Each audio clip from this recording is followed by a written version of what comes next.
Hi folks, with Tacitus today, your pushback channel, and thank you for joining this audio live stream. Please listen to this presentation as you would a radio broadcast. In this essay, I'd like to talk about the old hoary chestnut that's been going around for quite some time now about certain sectors of the Western economies, things like construction labourers, nail salons, hospitality generally like hotels and takeout food stores, that sort of thing. They all need illegal alien labour, and with President Trump wanting to remove all these illegal aliens, 20 odd million of them or more, then this is going to be a catastrophe for these industries that have been employing them and relying upon the cheap labour. They're all third world peasants, illiterate third world peasants. Many are, don't speak a lick of English and can't be bothered to learn English. But they're in the United States and elsewhere around the West. It's not just in the US this is happening. And so it's a globalist scam that third world peasants are being imported to do certain jobs. And again, it's happening all over the Western world simultaneously. So there's nothing natural or organic about this. It's being deliberately forced and orchestrated by the globalist cabal. Nonetheless, let's have a look at this issue of if they don't get the labour, the third world peasant labourers, that hotels and all this sort of thing are going to have to close down and so on.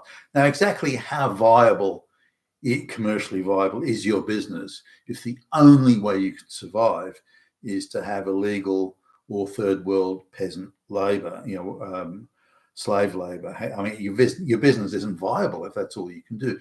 And either on one side you're profiteering, as in screwing the worker so that the one owner can make a lot of money or more money than otherwise would, or the business isn't viable in the first place.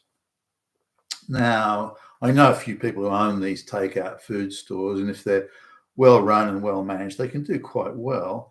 But there's certainly a preference for cheap labour, whether this is labour where they pay under the table. There are various payroll taxes and things like that if you paying people cash under the table. I mean, you have to pay, I think 1.5% of the salaries that your total payroll.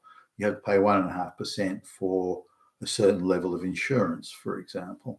And by the time you add in all the costs of insurance of employing people, and then you get some sleazy third world labour hire outfit comes to you, goes, psst, psst, I can give you, cheap workers for $2 an hour and I'll carry all the payroll concerns and that sort of thing. And you had a business like that, you'd probably give it some thought.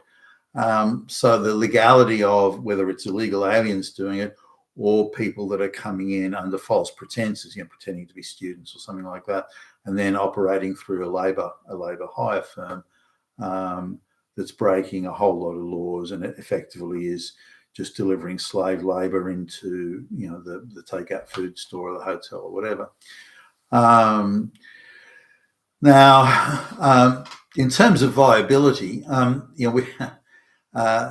the hotel in the United States, for example, the hotel industry generally, and the lobby groups that are around them, are saying, look, if you get rid of the illegals, we've got no one to clean the rooms and cook the food in the restaurants and wait the tables and so on.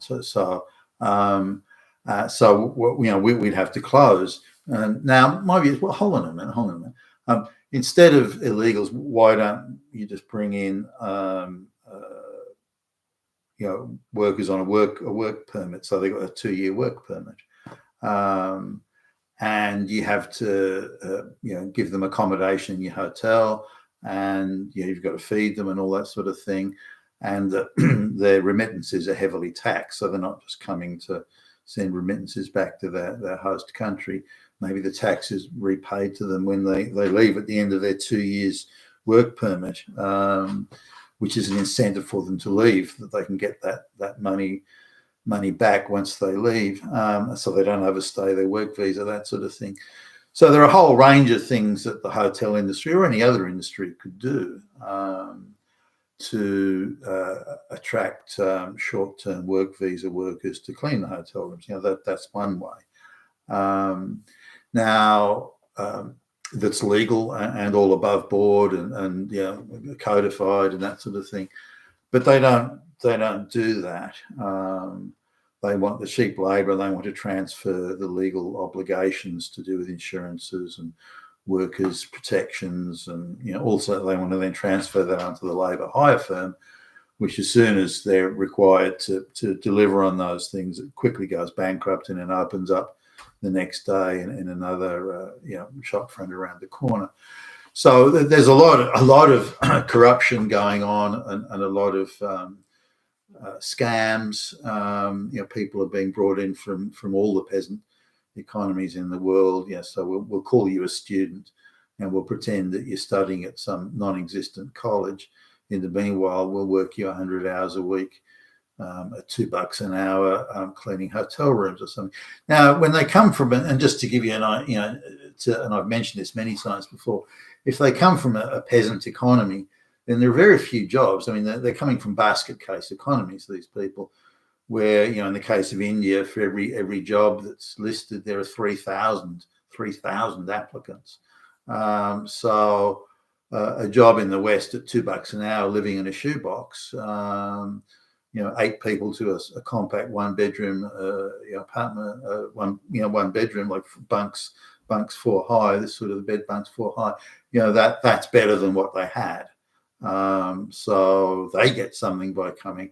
But how viable is the hotel or the takeout food? Well, again, if they need that sort of thing, the business isn't viable. There's either profiteering, which almost gets us back to the feudal days, or the business isn't viable. I mean, it's either one. Now, if you're profiteering and having to go to illegal, particularly illegal means to do it, then maybe that's a case for prosecution there.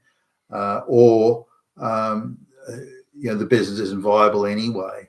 Now, I've known some people owning businesses, and they like takeout food business. I knew a family who owned a few takeout food shops, and they were doing all right, but there wasn't a lot of money. They were maybe making slightly more than the average wage, a little bit more than the average wage per shop, and the only way they could make it viable was employing. They came from the Philippines or something like that, these people, and they could only make the business truly viable by employing Philippine peasant labor, and they particularly arranged illiterate rural peasants from out in the sticks to come. They particularly wanted those people.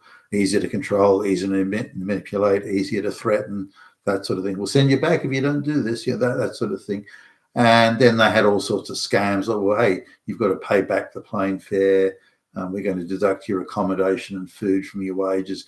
So they end up, technically they're being paid the legal proper wage, but after all the deductions and all the carry on, they end up being paid, $2 an hour, and housed in conditions that in the West we would think were very cramped.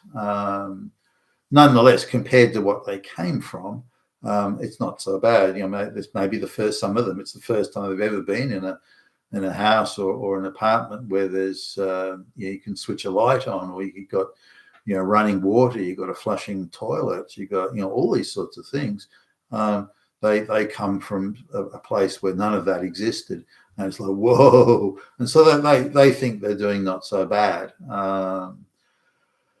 But it comes back to their view was without that, these Filipino, without that, the business would be just okay. It wouldn't, but they can live very well. They use all sorts of tax scams and offshore loans, by shady Philippine loan, banks and finance companies, so they can write off some of their profits there, and this type of thing. So they end up from the 3 shops, they probably end up getting, I don't know, equivalent to say 400,000 a year between the 3 shops. They're working fairly long hours, but let's suppose they had to pay proper wages to local people, and they would make half that. That's the extent to which it goes from being just a sort of a business where they're doing kind of okay. You know, when you're working 80-hour weeks and both of you are putting that sort of time in, then $200,000 a year isn't really that much for that sort of time that you're putting in and that level of, you know, responsibility and so on. But 400,000 for people who couldn't make anywhere near that amount, you know, in the open marketplace selling their skills, then that's pretty good. You know, they're doing pretty good at that, right? Then with the other scams and shenanigans they're up to, again, you know, the tax minimization scams, they're doing all right. So this is something that needs to be kept in perspective, that the access to peasant labor is causing various levels of illegality and scam. So it's having a serious knock-on effect. Businesses that aren't viable are in existence only because of the peasant slave labor. Businesses that would be just enough to do all right, you know, you do all right, but aren't enough to do well, are doing well, but again, only because of exploitation of third world peasants. And again, the scams that go with it. You know, these people being brought out supposedly as students, they're not fucking students. Now, coming to the general idea of looking at farmers, now farmers are a big lobby. If we can't have illiterate peasant, third world peasants, we can't survive. There's a few things to consider here with the farmers. The big grocery store chains, you know, play a role in this. They'll go to farmers and say, look, we're only prepared to pay, for example, you know, we're only prepared to pay 5 cents for an apple, you know, whatever the rate, you know, we're only prepared to pay it. Now, the farmer, under their current conditions, is costing them 5 cents to grow the apple, but the grocery store chains, the buyers groups, and they're sort of, you know, operate as wolf packs. You know, they're only prepared to pay 5 cents for the apple. It costs the farmer. Farmer can't make any money. So the farmer thinks, okay, well, how can I make money at this? Well, the only way I can do it is by you know, getting slave labor that I pay $1 an hour to. If I pay them $1 an hour and work them, you know, a 75-hour week, 80-hour week, then I can grow that apple for 3 cents, and then I can therefore afford to sell it at 5 cents to the grocery store chains and still make some money. So you get those type of effects as well. So it's not just greedy farmer. I mean, you know, sure, there are greedy farmers out there, but that's not just the only story. Now, the farmer's looking at a high risk. You know, what's the weather going to do? Will their crop spoil? Will they be able to pick it on time? Well, you know, there's a whole range of things. So they've got a fairly high risk. So in order to mitigate that risk, they think, well, I know, you know, I'll just get all these peasant workers and I can pay them $1 an hour. And again, they use labour hire scam companies. A lot of those illiterate peasants are coming in as supposed students and so on. Many of them are in the United States in particular are illegal. And they house them in a barn. Now, I've seen some of this when I was going through rural Texas years ago, how they've got these barns and they're full of Mexican laborers, you know, the farm workers. I don't know whether these people, you know, they typically have an overseer that speaks, you know, there's the translator, if you like. But now these people have to work long hours. You know, in summer, you know, when it's planting the crop or bringing in the harvest, they got to work long hours. Like it's sun up to sundown. It's long hours and can often be quite hard work. So they're off doing that. No, they couldn't get so you know, you look at the issue of hiring a local white person or a local citizen, US citizen, say, they'd have to pay them a much higher rate, and they couldn't work them for that length of hours. They couldn't say, look, you've got 2 15-minute breaks and that's it during the day. You know, the hot sun, they're out there for 12 hours or so. You couldn't do that. So that had be more, you know, the workers would. Now the local workers may work more efficiently because they can speak English, that sort of thing. But they're not going to tolerate those sort of conditions. You know, staying in a barn where there's 50 of you and there's one toilet and one shower and, you know, this sort of thing. You got to wash your own clothes and, you know, they're not going to tolerate that sort of standard of living. But that's the sort of standard that the Mexican peasant will put into, because they've come from a hut that's got a, you know, held together with, you know, bits of wire or something, and it's got a dirt floor, and there's no running water, and you know, all this sort of stuff. And I've seen these Mexican shanty towns, and it's like, whoa. I mean, bits of corrugated iron and so on, held together by bits of twine, and you know, that's the house they live in. So so they're doing all right, you know, when they come to that barn that they're living in, 50 people to share one toilet. That's something that hey, we don't even have a fucking toilet where we come from. So these things are, you know, need to be considered, I guess, in the wider understanding of the issues. But it comes back to how viable is the farm. If you need to have peasant workers, and again, you know, they stay in the barn. That's accommodation. That maybe they're given the rate, maybe they're given the $15 an hour or something like that. But then they deduct food from that. They say staying in the barn is accommodation. They say access to a washing machine is you know, a laundry cost. It's and so when all these deductions are done, which is infrastructure the farmer already has in place, it's not like they've got to make an extra expense to do that. Or they house them in real estate that the farmer owns, which is the farmer's own own investment property. So it's not like the farmer had to buy it just for them. It's his own investment property that he's able again to do all sorts of tax shenanigans on, and so it's not a you know, a cost that's been gone to specifically cater for the peasants. Now there's you know, the peasants are often told they've got to cook their own food, and which they do. You know, they're given like access to a little garden out the back where they can grow their I don't know, their chilies and whatever else. So they're and they, you know, they're given some rice. The farmer's able to buy that, which is a tax deduction, and on it goes. So the cost of employing and looking after these people is in fact very low, which then artificially inflates the farmer's profits. And the farmer said, well, without those illegals, without me being able to run these scams, I won't be able to have a viable farm. Well, then your farm's not viable in the first place. Now, how I would deal with that if I was the US government or the Trump administration, I would say, look, buddy, the illegals are going back to Mexico, all right? We're not discussing or debating this with you, and this bullshit that your farm's going to go bust if you haven't got these illegals. No, not having it. Tell you what I'm going to do. If you want to automate, you know, engage in automation in your farm, which is, you know, quite expensive and more expensive in a one-off hit than you've got with illegal peasant labour from the third world. But if you want to automate your farm, you know, automate the crap out of it, and I'll give you accelerated write-offs. Or you can write off the whole thing in 1 or 2 years, and let's have a national competition for. You know, have national competitions for designs for farm equipment that makes farming more efficient, so you don't need these illegal aliens.